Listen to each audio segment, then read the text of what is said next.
Hey, what's up, fiends? I was getting ready to go to bed when this article came up on my phone from Forbes, and shit ain't looking too happy at the House of Mouse right now.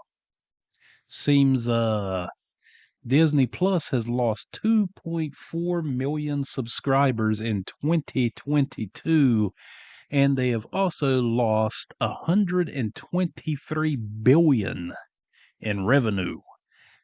That ain't good.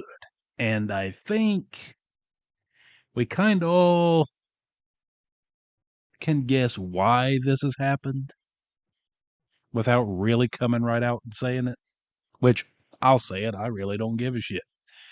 All this political pandering and identity politics and all these hidden messages or out front messages that has to be in every show, every movie, every fucking thing that they make. And it's not just Disney. Warner Discovery was just as guilty with HBO Max and DC and Warner Brothers and everything that they were doing. It's been across the board all through entertainment. And hey, I am all for you having your platform to speak your mind, to put your thoughts out there, your opinions out there, to be heard. But when you start forcing that down people's throats, eventually they're going to get tired of you shoving the spoon in their mouth, and they just ain't going to take no more. So, we'll pull up this article from Forbes real fast, and we'll kind of gloss over it. So Forbes.com, 2.4 million loss, why Disney Plus suffered first ever decline in subscribers. Let's get down here. It says, no streamer is immune from the subscription losses that have plagued the services in the post-COVID era, but Disney knew going into today's fourth quarter earnings call that it would be announcing its first ever decline in subscriptions. Indeed, the service lost 2.4 million subscribers from its worldwide roll, marking the first time since its launch in November 2019 that it has recorded a drop in subscriptions.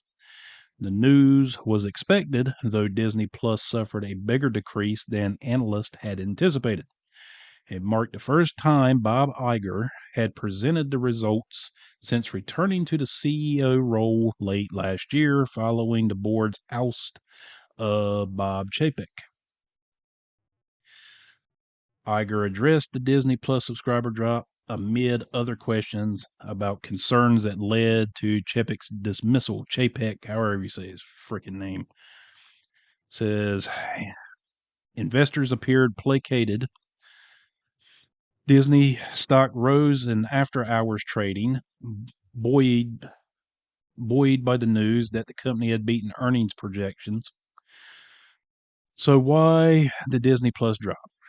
Iger attributed it wholly to losses suffered by Disney Plus Hotstar, which is the Southeast Asian Indian version of the streaming service.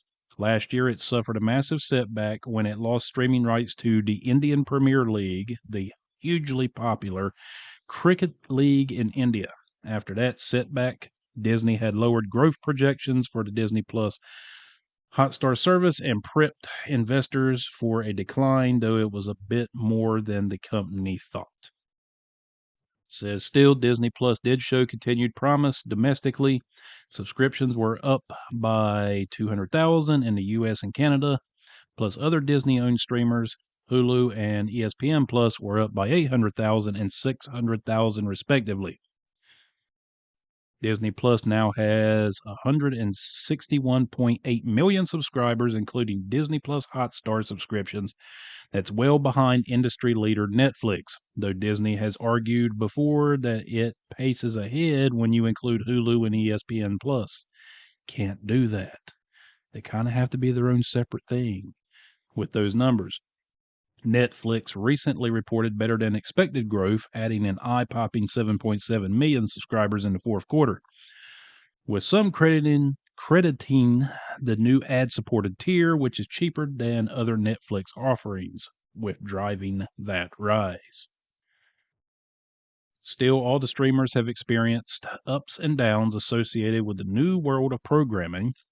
It's easy for consumers to drop streaming services from month to month based on what's offered. If, for instance, you subscribe to Netflix just for Stranger Things, then you can cancel it between the show's seasons. Disney Plus has seemed more immune to such seasonal shifts in subscriptions than other services, though its vast library of family content make it ideal for subscribers with young children, and the Star Wars and Marvel franchise programs have offered reliable draws. By that same token, while losing a prominent rights deal can send subscriptions plunging, gaining one can also turn that around. Disney Plus will continue looking for new ways to reignite interest in the service. All those things are true, but it is PR speak. It is putting a Band-Aid on a axe wound. Now, not saying that is wholly what is going on here. There's many variables, and I am one of those subscribers that does that. I'll subscribe to Netflix because there's a new show that piques my interest, so I'll pay the $10. Then once I'm done with the show, I might watch a few little other things here and there, but I live on a budget, not rich, so I unsubscribe from Netflix. And then Hulu. If I get an itch for anime, a lot of great animes on Hulu, I'll subscribe to that and watch that. Like right now, I'm watching Yu Yu Hakusho and binge watching Bleach. So I got Hulu. Disney Plus, I unsubscribed from that after Obi-Wan. So I get that. But I think a lot of things that were the norm 3 years ago have now become stale, and people have now went from supporting a lot of things to now becoming irritated and tired of it. I know I've argued a lot with comic books and how I don't really read them anymore. I mostly surf back catalogs and read, and it's because I'm just going to flat out say it.